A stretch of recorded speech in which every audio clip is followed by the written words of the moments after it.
bu şarkıyı çok dikkatlice dinlemenizi rica ediyorum. Melisciğim, özellikle bu şarkıyı sen çok iyi dinle. Niye ki? Ben niyesini söyleyeyim Melis'ciğim. Havucun bahsettiği sürpriz vardı ya, bu şarkıyla ilgili sanki, değil mi?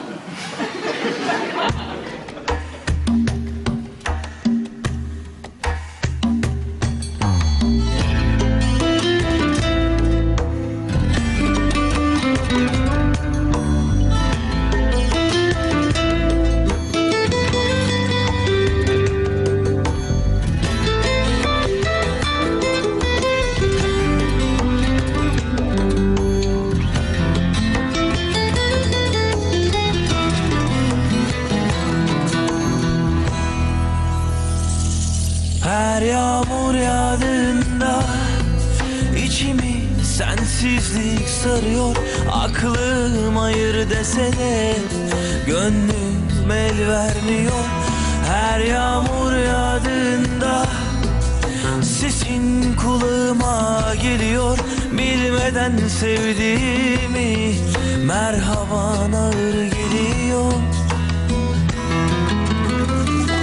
Her gün yeniden başlar varlığın hasretim. Gözlerini kaçırma, faydasız tutkunum sana. Her gün bir zeytin tanesine şükretmek gibisin. Sen iyi ki varsın, çok aşığım sana.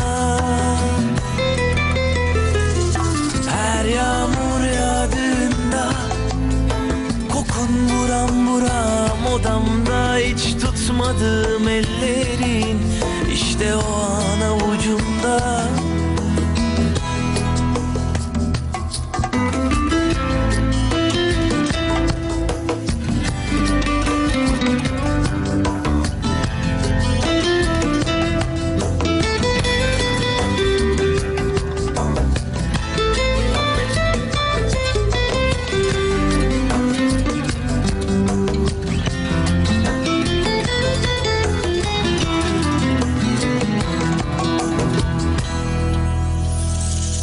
Her yağmur yağdığında içimi sensizlik sarıyor. Aklım hayır dese de gönlüm el vermiyor. Her yağmur yağdığında sesin kulağıma geliyor. Bilmeden sevdiğimi merhaban ağır geliyor. Her gün yeniden başlar varlığın hasretim. Gözlerini kaçırma, faydasız tutkunum sana. Her gün bir zeytin tanesi.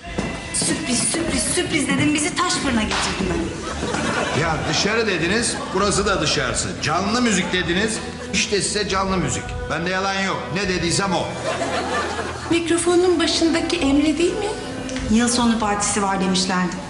Aynı zamanda gurmenin başarısını kutlama partisi. Keşke daha önceden söyleseydin Haluk'cum. Belki Tansel Bey'in bu akşam için başka bir planı vardı. Ben bu akşam çok mutluyum Meltem Hanımcığım. Yani Haluk Bey'in düşünmesi bile yeter. Hem çocuklar da burada, sıkıntı yok yani. Buyurun.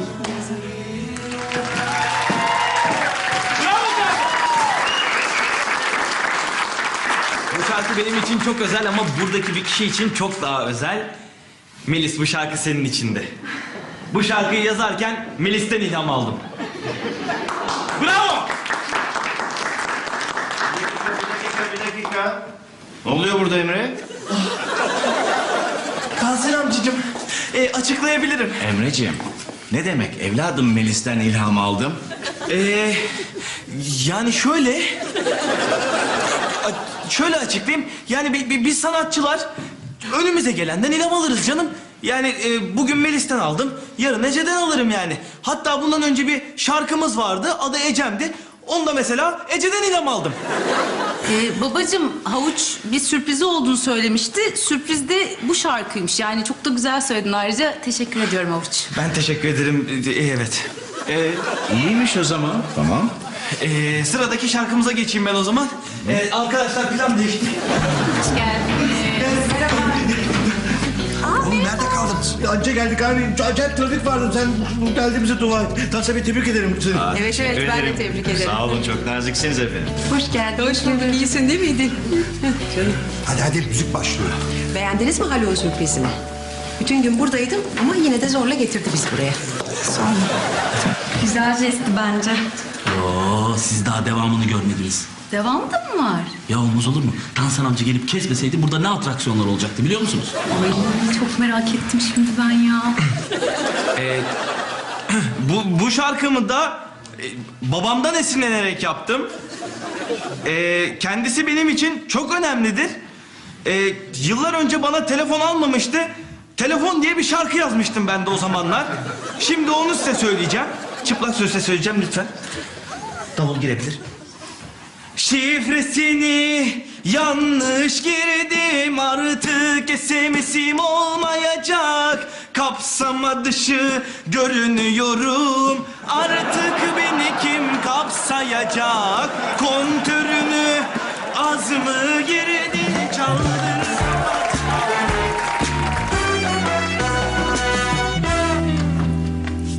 Melis ne oldu?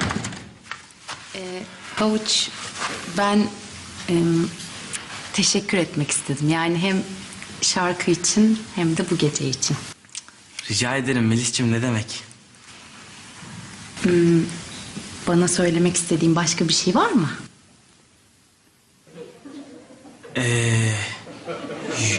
Yok. Yok, başka ne söyleyeceğim ya? Hadi iyi geceler. Melis. Ya ben bir şey söyleyeceğim.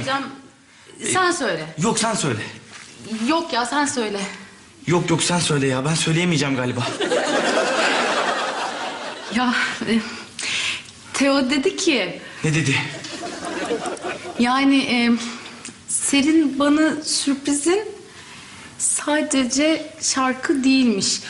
Başka bir sürprizin de varmış ama babam gelince yarıda kalmış.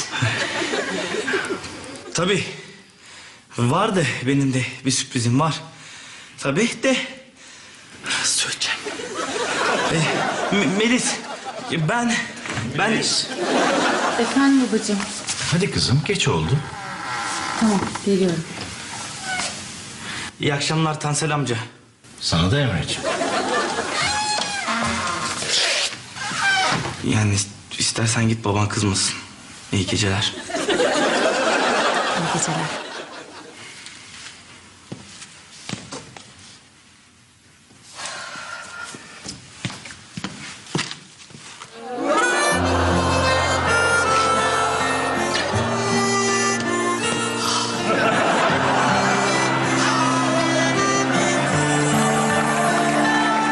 Sanki